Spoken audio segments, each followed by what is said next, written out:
Hello and welcome to my video on developing a coaching strategy for increasing intrinsic motivation in youth sport participants. So what is intrinsic motivation? Essentially, intrinsic motivation is that type of motivation that derives itself from deep within the individual. There's three key areas that someone who has intrinsic motivation will display: the desire for knowledge, so that's learning new skills; desire for accomplishment, which is the want and the drive to master those skills; and the seeking of the stimulation, which is actually the physical feedback and the response, the actual feelings of the task. And there has been a recently discovered fourth dimension to intrinsic motivation, which is a deep-seated passion. Where's my sight come from? Good coffee, good friends, ease with airtime, and a good life. Why promote intrinsic motivation? Well, the focus on youth sport should be to promote health and well-being and creating a positive environment for individual development. So through intrinsic motivation, we can create a sense of fulfillment and success regardless of the outcome of an event. And also, internally derived reasons for sport participation tend to lead to ongoing involvement, so the continued involvement in the sport.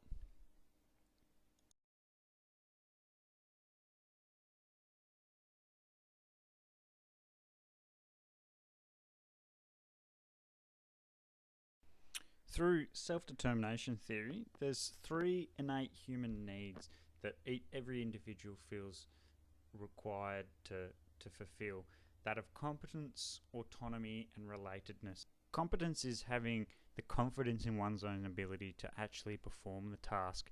But in terms of developing intrinsic motivation, the sense of competence on its own isn't sufficient. We need to have autonomy. So we need to feel that we are actually in control of the choices or the decisions that we're making, which is in itself autonomy. And relatedness is the sense that we have connection with other individuals, other humans.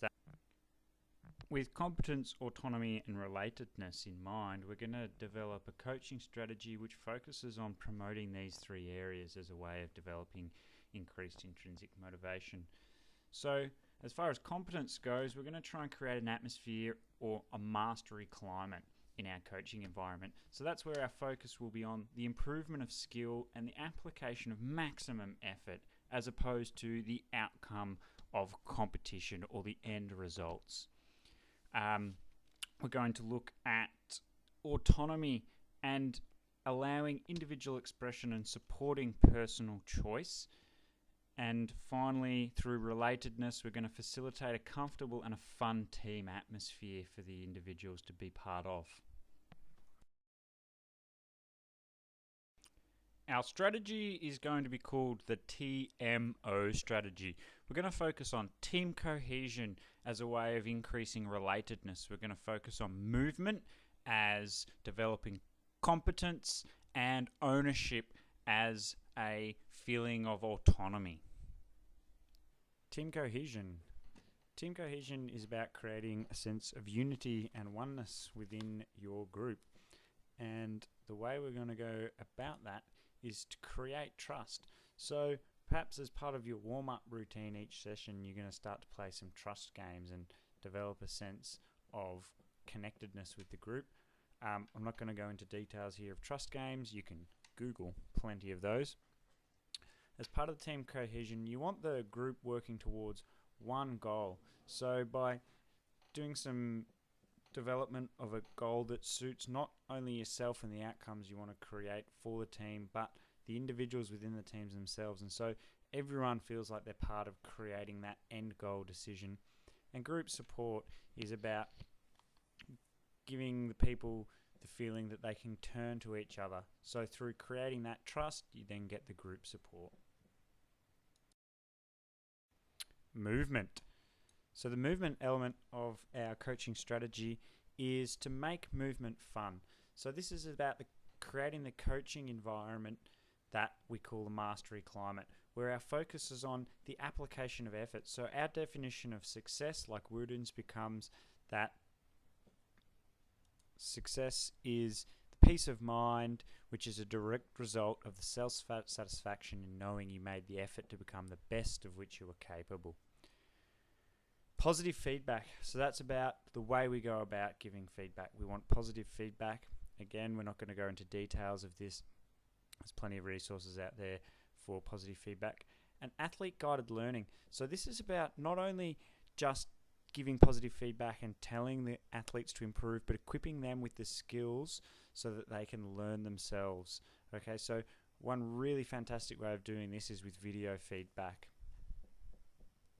This is an example coaching video, although you want to keep your videos positive and of correct movement. This is much more fun.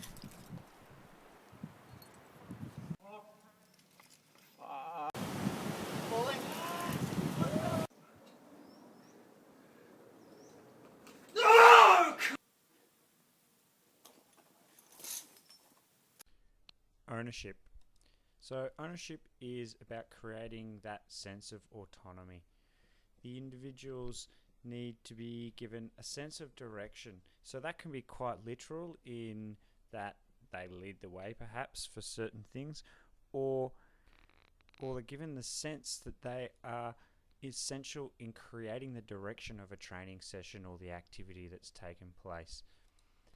All teams are made up of individuals, and you have to make sure that there's that sense of individuality there. So making sure you know everybody's name, the position they play, asking day-to-day questions about their lives within obviously the limits of your duty of care working with youth, and giving responsibility. So be that with equipment or the captaincy of the game perhaps, making sure that each individual gets the opportunity to take responsibility and step up beyond just being a member of the team. So there we have it, the TMO strategy.